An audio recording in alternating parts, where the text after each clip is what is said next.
Bienvenido a otro estudio de este regalo maravilloso que Dios nos ha entregado, imperdible, incambiable, la salvación. Poco a poco hemos ido avanzando en nuestro estudio que nos permite entender en forma sistemática, exhaustiva la salvación. Los cristianos genuinos saben que tienen que vivir en santificación por el amor que tienen por su Salvador, porque son salvados, porque debemos cumplir con el propósito que Dios tiene para nuestra vida, porque fue Dios quien preparó de antemano las buenas obras que nosotros debemos realizar. Y también debemos comprender las consecuencias de no realizarlas, las consecuencias del pecado, no solo en nuestras vidas, sino también en nuestra relación con Dios y la disciplina que Él no solo tiene el derecho de ejecutar, sino también el deber de hacerlo. Dios es amoroso, Dios es misericordioso, Dios es perdonador, pero a la vez entrega a los creyentes la responsabilidad de vivir para su gloria, y eso lo conseguimos mediante nuestra obediencia a la verdad. Voy a hablar ahora de salvados por gracia. Ocupaos de vuestra salvación. ¿Sí? ¿Eso es lo que Dios demanda? Escuche este principio, la declaración de Pablo de que debemos ocuparnos de nuestra salvación con temor y temblor. A algunos les parece que es una advertencia para que vivan en obediencia, para que no vuelvan a ser perdidos. Pero más bien son palabras de ánimo para que mantengamos la intimidad con Dios y vivamos como lo que somos, salvados. Pablo escribe lo siguiente: por tanto, amados míos, como siempre habéis obedecido, no como en mi presencia solamente, sino mucho más ahora en mi ausencia, ocupaos de vuestra salvación con temor y temblor, porque Dios es el que en vosotros produce, así el querer como el hacer por su buena voluntad. Filipenses 2, 12 al 13, y leí la versión Reina Valera del 60. Esta orden es hermosa. Tristemente muchos la malinterpretan, creyendo que debemos preocuparnos de no perder nuestra salvación, pero eso no es lo que el apóstol está dando a entender. Le invito a que entendamos un poco de nuestra realidad. El apóstol Pablo entendió en carne propia la gran batalla que tenemos los seres humanos y que él tenía, pero a la vez sabía que debía vivir en victoria. Por eso él escribió palabras como estas: miserable de mí, ¿quién me librará de este cuerpo de muerte? Llevo este cuerpo de muerte cargando. Y luego dice: gracias doy a Dios por Jesucristo, Señor nuestro. Así que yo mismo con la mente sirvo a la ley de Dios, mas con la carne a la ley del pecado. Romanos 7, 24 y 25. Pablo no está diciendo yo no tengo salida. Él está diciendo, siempre llevo este cuerpo de pecado, pero tengo a Cristo. Él no solo comprendía que la batalla con el viejo hombre sería permanente, también entendió que podía tener la victoria sobre ese cuerpo de muerte si permanecía en intimidad con Cristo y las palabras de Cristo eran aplicadas por él. Él sabía que su carne le presionaría para vivir en pecado, pero que su mente estaba llena de principios, llena de verdades, llena de recursos por haber estudiado la verdad. O como él enseña en Romanos 12, su mente había sido renovada por la aplicación de la verdad, por el conocimiento de la verdad, y eso le permitiría vivir en victoria. Pablo no se está lamentando de derrotas, está asegurando victoria, aunque la lucha nunca terminará hasta que tenga su cuerpo glorificado. Y lo mismo ocurre con nosotros. Como Juan, Pablo entendió bien que si decimos que no tenemos pecado, nos engañamos a nosotros mismos y la verdad no está en nosotros. Eso no significa que no podamos vivir una vida de victoria. Si confesamos nuestros pecados, dice, Él es fiel y justo para perdonar nuestros pecados y limpiarnos de toda maldad. Primera de Juan 1, 8 y 9. Sabiendo que sirve a un Dios santo y justo, el creyente fiel vivirá siempre con temor y temblor. El creyente debe vivir con temor y temblor. Es un llamado a permanecer vigilantes, atentos, con temor de que uno falle ante Dios. Es un temor reverencial que tiene la conciencia del regenerado al mirar su propia debilidad espiritual y al conocer de primera mano el poder de la tentación. El Señor siempre ha buscado ese tipo de actitud, que sus hijos vean con sospecha lo que tiene apariencia de malo, porque puede llevarle a un efecto perjudicial o negativo. A su pueblo le dijo: mi mano hizo todas estas cosas, y así todas estas cosas fueron, dice Jehová. Pero miraré a aquel que es pobre y humilde de espíritu, y que tiembla a mi palabra. Isaías 66, que tiembla a mi palabra. Temor y temblor, el que enseña y el que aprende, ambos. Ambos deben desarrollar su temor y temblor. Deben hacerlo todos los que aman a Dios y tenemos la obligación de enseñar la verdad y los que tienen la obligación de aprenderla para poder practicarla. Yo debo ser temeroso de Dios cuando enseño la verdad, porque voy a dar cuenta a Dios, y usted tiene que ser temeroso de Dios cuando la aprende, porque también dará cuenta a Dios. Todo cristiano sabio que desea dirigirse hacia la madurez desarrollará su temor de Dios y su temblor por no fallarle a quien tanto ama y con quien desea mantener su intimidad. No es un llamado a ocuparse de no perder su salvación. Que nos ocupemos de nuestra salvación con temor significa que tengamos respeto por el Dios que nos entregó la salvación, que anhelemos nuestra intimidad, que no deseemos perderla, esa intimidad con Dios, por aceptar conductas pecaminosas. Tener temor de perder ser íntimos con Dios. Temor no es miedo a la condenación eterna.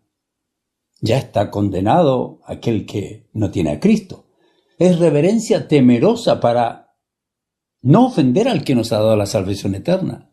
Solo temiendo a Dios, es decir, siendo tan íntimos con Él, que nos duela a nosotros cuando le fallamos y que por amor no queramos fallar.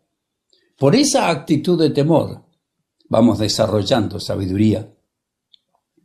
Mientras más conocemos lo que a Dios le agrada y desagrada y más nos importa, más íntimos nos sentimos con Él, más sabios seremos, más temor y temblor tendremos para vivir en santidad.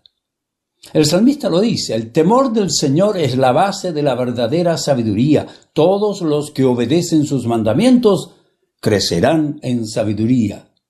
El principio de la sabiduría es el temor de Jehová. Ese es el temor que necesitamos, no el temor de perder la salvación, el temor que tienen los verdaderos salvados. Pablo desarrolló este temor que nosotros debemos desarrollar, y como líder tenía la responsabilidad de desarrollar y de modelar, tal como yo tengo la misma responsabilidad. Él era el encargado de llevarles el Evangelio para que sean salvados por la gracia de Dios y de instruirles para que vivan como salvados. El apóstol recibió este encargo de Dios, el Dios que lo llamó, y él tenía temor y temblor, porque quería hacerlo de la forma de vida. Esto es lo que escribe, note, está todo relacionado. Así que, hermanos, cuando fui a vosotros para anunciaros el testimonio de Dios, no fui con excelencias de palabras o de sabiduría, pues me propuse no saber entre vosotros cosa alguna sino Jesucristo y a este crucificado. Lo único que anhelo es hablarles del Cristo, sus verdades. Y estuve entre vosotros con debilidad y mucho temor y temblor. Y ni mi palabra ni mi predicación fue con palabras persuasivas de humana sabiduría, sino con demostración del Espíritu y de poder, para que vuestra fe no esté fundamentada en la sabiduría de los hombres, sino en el de Dios. 1 Corintios 2, 1 al 5. Temor y temblor, no de perder la salvación, sino de como líder no hablar la salvación y el evangelio como Dios me manda. Por lo tanto, debe desarrollar este temor y temblor nosotros, los que compartimos las verdades divinas, por la responsabilidad que tenemos ante el Dios que nos envió para ser su ministro. Pero también, ustedes, queridos, deben desarrollar temor y temblor. Ustedes, los creyentes, los que reciben la palabra con alegría, deben desear cumplirla, deben amarla. Ustedes son más responsables cada mensaje que escuchan. Eso es lo que Pablo dice que ocurrió cuando Tito le compartió la palabra de Dios a la gente. Dice, y su cariño para con vosotros es aún más abundante, Tito, cuando se acuerda de la obediencia de todos vosotros, de cómo recibisteis con temor y temblor. Se recibe la verdad con temor y temblor y se enseña con temor y temblor, no por perder la salvación, sino porque somos hijos del Rey de Reyes. El preocuparse de su salvación con temor y temblor no es vivir asustados, sino vivir felices de que está en buena relación con Dios, atento para no fallarle y romper su comunión. Salomón lo expresa bien, dice, benditos los que tienen temor de hacer lo malo, pero los tercos van directo a graves problemas. Proverbios 28:14. De eso se trata, de que nos preocupemos, que nos ocupemos, que trabajemos en nuestra salvación con temor y temblor. Los líderes debemos estar conscientes que enseñamos no nuestras ideas, no nuestra sabiduría, sino la palabra de Dios. Los líderes deben estar conscientes que darán cuenta a Dios por las enseñanzas que entregan, y por ello no solo deben enseñarla responsablemente, sino también vivirlas fielmente. Esa es nuestra responsabilidad. Los creyentes debemos estar conscientes de nuestra debilidad y del poder de la tentación. Debemos temer caer en el pecado. Debemos hacer todo esfuerzo, debemos trabajar duro para tener temor y temblor. Temor y temblor de contristar a nuestro amoroso Salvador.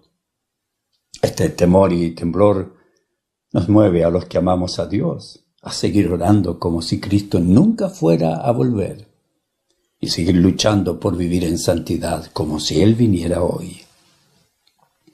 Por ese amor por Dios que se manifiesta en un cuidado reverente, el creyente sigue orando fervientemente, sigue buscando la guía, la ayuda de Dios para evitar el pecado.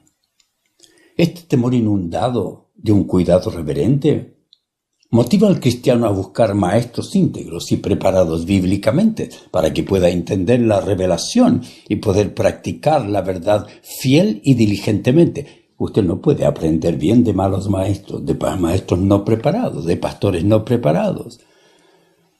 Ocuparse en la salvación con temor y temblor no es trabajar para comprarla. Tampoco significa trabajar para pagarla. Mucho menos significa tener temor y temblor, trabajar para mantenerla, sino ocuparse de vivir en la santidad que Dios exige de todos los salvados. Esa santidad que deben anhelar los salvados genuinos, que amamos los salvados.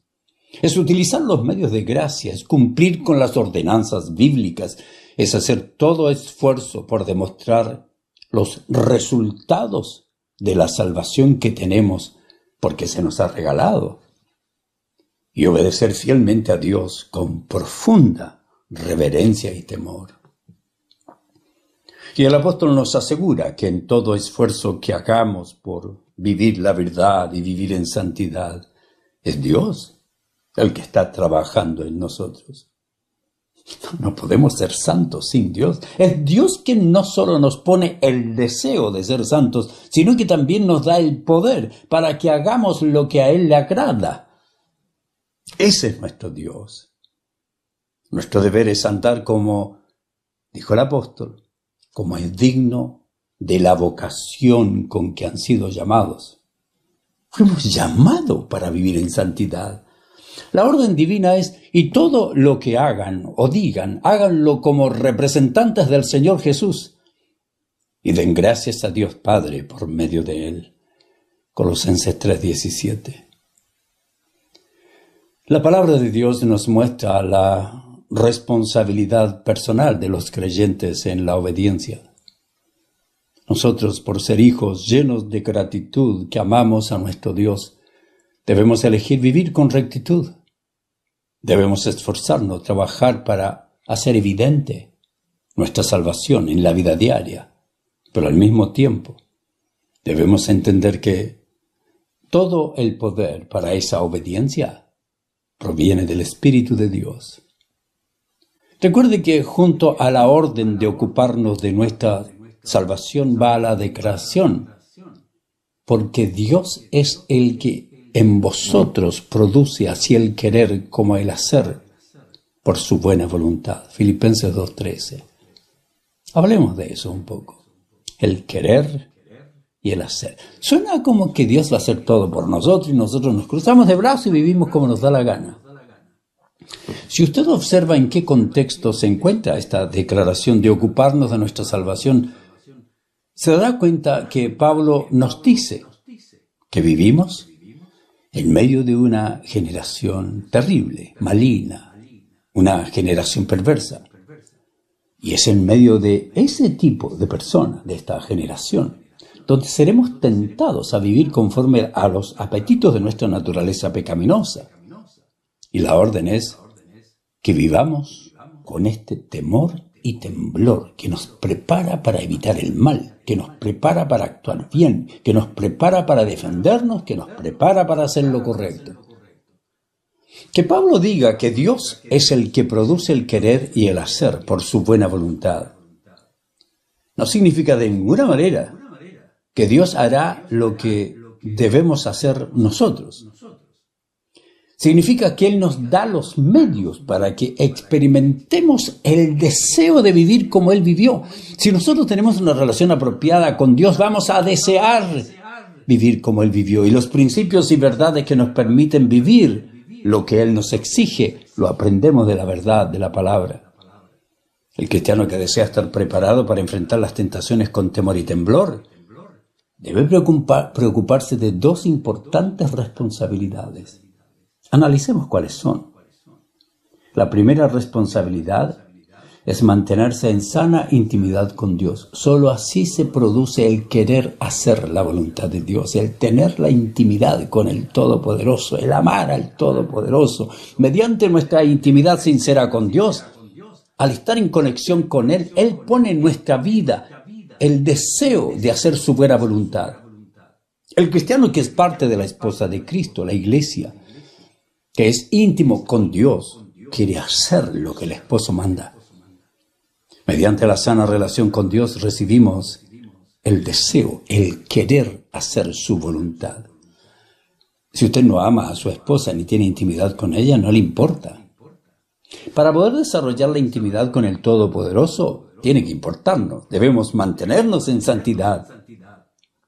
Debemos relacionarnos con el Señor en oración, teniendo nuestros tiempos de adoración, teniendo nuestros tiempos de alabarle por lo que Él es, evitando todo lo que impida nuestra comunión con el Todopoderoso.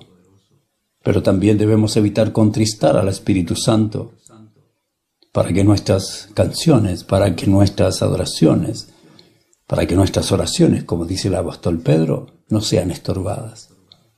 Eso dice el apóstol Pedro. Le dice a los cónyuges que mantengan una relación de amor y de respeto. Nos aconseja y nos exhorta para que desarrollemos la relación conyugal como Dios exige, para que nuestras oraciones no sean estorbadas. Ser íntimo con Dios es mantener una relación de amor, una relación cercana que nos permite conocerlo, disfrutar de su compañía permanentemente, amarlo, sentir su amor, anhelar vivir la vida piadosa, y eso nos obliga a desear la santidad de vida para no engañarlo, fidelidad para no abandonarlo, sinceridad para admitir nuestras fallas y pecados, y buscar con diligencia su perdón y restauración. Somos tan cercanos a Él que se produce este querer hacer su voluntad. Pablo vivió con temor y temblor, y eso mismo experimentaba cuando oraba por sus hermanos. Él quería que los hermanos de Corinto no pierdan su intimidad con Dios. ¿Recuerda su oración por ellos? Debemos tener temor y temblor de perder nuestra relación cercana con Dios, de perder nuestro anhelo de tener intimidad, de permanecer en intimidad, pues no se puede vivir la vida cristiana de amor y santidad alejado del Dios que es santo y exige y nos permite vivir en santidad. Quiero que observe por un momento la preocupación del apóstol Pablo. Él escribe, espero que toleren un poco más de mis tonterías. Por favor, ténganme paciencia, pues los celo con el celo de Dios mismo. Los prometí como una novia pura a su único esposo, Cristo.